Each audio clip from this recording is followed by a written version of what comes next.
Kalau kita mau tarik investasi, tidak semudah yang kita bayangin. Itu yang namanya Elon Musk, udah didatengin berulang kali, nggak masuk-masuk duitnya. Diterima pakai red carpet pun nggak ini. Caranya adalah uang orang Indonesia aja suruh masuk di sini. Dengan cara paksa atau dengan cara baik-baik. Kalau cara baik-baik sih menurut hemat saya nggak akan masuk itu uang. Masih tetap ngendon di Singapura karena mereka menikmati itu. Ya pakai cara kasar. Instrumen sudah ada itu. Cuma kenapa tidak pernah ini? Kita bisa lihat, Bu. Siapa aja yang pinjam duit di Himbara? Industrinya apa? Kalau mereka produksinya terus mereka jual keluar, hasilnya ditaruh di mana? Dimasukin ke Indonesia atau ditaruh di luar? Ini mesti agak keras gitu. Kalau kita mengandalkan hutang, waduh, kita perlu hutang berapa lagi? Sekarang hutangnya saya kurang tahu, mungkin 8.000 triliun lebih. Nah kalau kita tambahin lagi menjadi 20.000 triliun, apa nggak jebol? Jadi hutang itu menurut hemat saya pilihan terakhir untuk bangsa ini melakukan pertumbuhan ekonomi. Jangan masuk di hutang lagi deh. Kalau tidak ya nanti biaya bunga, biaya bayar pokok tiap tahunnya semakin besar, kapasitas fiskal untuk pembangunan akan semakin kecil. Saya dari tadi cuma mendengarkan saja karena saya pengen tahu teman-teman yang muda di sini supaya lebih kritis, karena Komisi 11 ini komisi yang sangat penting untuk bangsa ini. Ibu Menteri tadi sudah disampaikan bahwa presiden yang baru adalah Presiden Prabowo menginginkan sebuah pertumbuhan ekonomi yang tinggi, dan itu menurut hemat sah-sah saja karena zaman Pak Harto juga dulu pertumbuhannya 9%. Jadi karena ini mantan menantunya Pak Harto, mungkin dia berpikir harus sama kayak Pak Harto. Jadi menurut hemat saya, kalau pertumbuhan ekonomi tinggi, pasti yang bekerja juga pasti banyak. Cuma tadi teman-teman sudah menanyakan, kira-kira nanti uangnya dari mana ini? Karena 2010, 2009 waktu Pak SBY menjadi presiden, itu pertumbuhan ekonominya sekitar 6%. Tapi setelah Pak Jokowi, dia bermainnya di sekitar 5% aja. Meskipun punya cita-cita 7%. Jadi pada saat kampanye beliau menyampaikan 7%, tapi faktanya selama 10 tahun ya berkisar 5%. Untuk menaikkan pertumbuhan ekonomi 0,5% saja itu perlu effort yang tinggi. Dan yang paling penting, kalau dari sisi fiskal mungkin kita sudah tinggal sedikit kapasitas fiskal kita. Kita sudah terkotak-kotak fiskal kita. 20% sudah diambil pendidikan, 26% diambil DAU, 5% kesehatan, terus 2,6 untuk desa, belum lagi bayar bunga hutang dan pokoknya. Jadi kapasitas fiskal kita itu tinggal sedikit. Waktu tahun berapa ya, sekitar 2017, kita waktu itu mengadakan tax amnesty. Dan waktu itu kita bisa membawa kurang lebih 100 triliun lebih uang cash masuk ke dalam negara kita. Setelah tax amnesty dibuat, ada undang-undang yang kita buat juga, Bu Menteri. Undang-undang automatic exchange, di mana kalau kita punya uang di luar negeri, pasti dilaporkan ke sini. Sama juga kalau orang luar negeri punya uang di sini dilaporkan ke negaranya. Itu salah satu adalah untuk menarik uang-uang yang ada di luar. Saya yakin dan percaya bahwa uang orang Indonesia di luar negeri ini masih terlalu banyak. Khususnya di Singapura. Karena di Singapura itu mereka diberi kenyamanan untuk menaruh uangnya dan diberi berbagai macam fasilitas.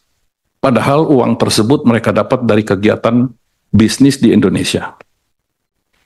Kita tidak bisa menutup mata bahwa yang namanya transfer pricing itu masih terjadi di Republik ini.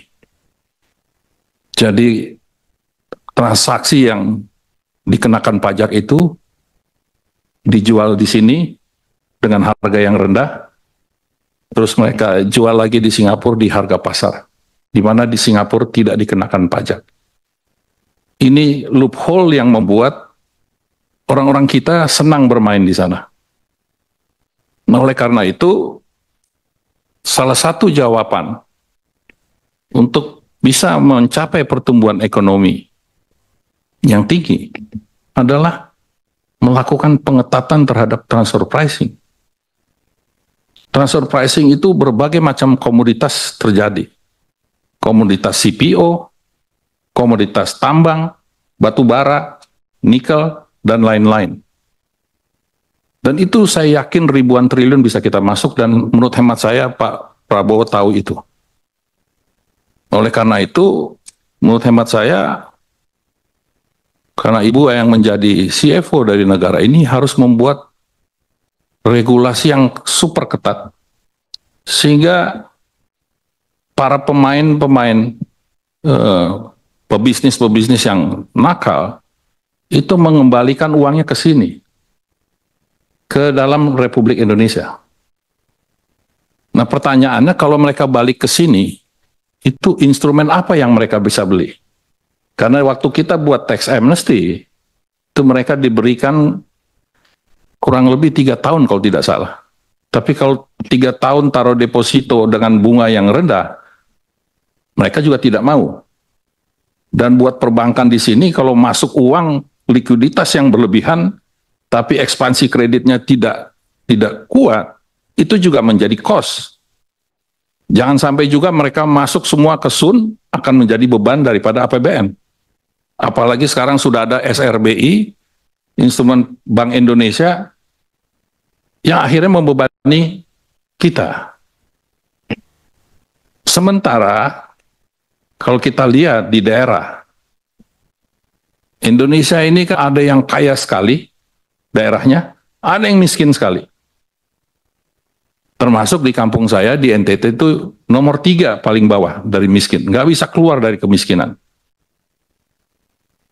Kita bersyukur selama pemerintahan Jokowi, Pak Jokowi membangun 7 bendungan di NTT.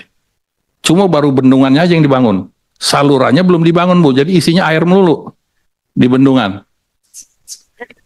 Ini salurannya belum dibangun. Nah, ini tolong Ibu Menteri perhatikan, Bu, karena itu sebetulnya cita-cita luhur bahwa untuk meningkatkan ekonomi di daerah, khususnya daerah yang kering, yang tertinggal, ya mereka butuh air. Kalau mereka ada air, pasti mereka otomatis kerja di kebun. Nah, ini tolong pemerintah menganggarkan pembangunan saluran itu. Jadi sekarang rakyat di sana cuma ngeliatin aja, airnya udah penuh, kebuang lagi, kebuang lagi. Itu ada 7 waduk bendungan yang dibangun oleh Pak Jokowi dan cukup besar.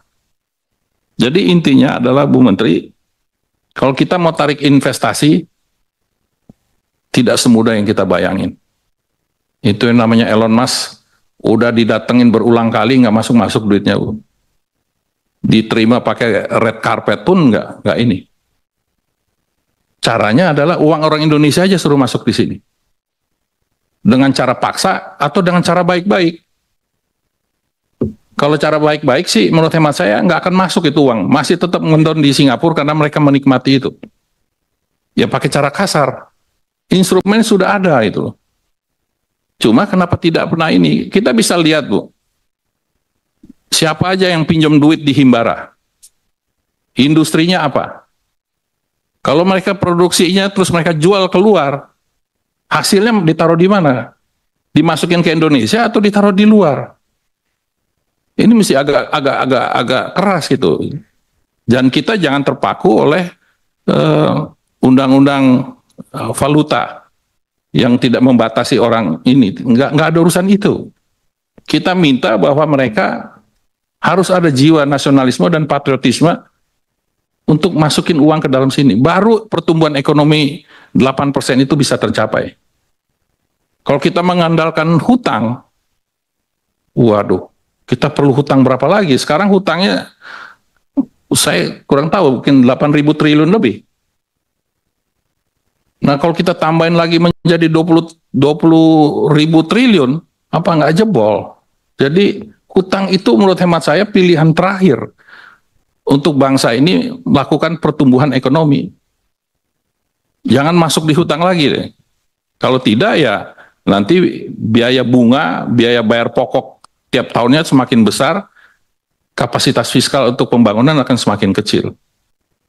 Dan yang terakhir, Bu, tolong rumusan DAU, DAK itu agak direvisi. Karena kondisi daerah, itu satu daerah dengan daerah yang lain berbeda.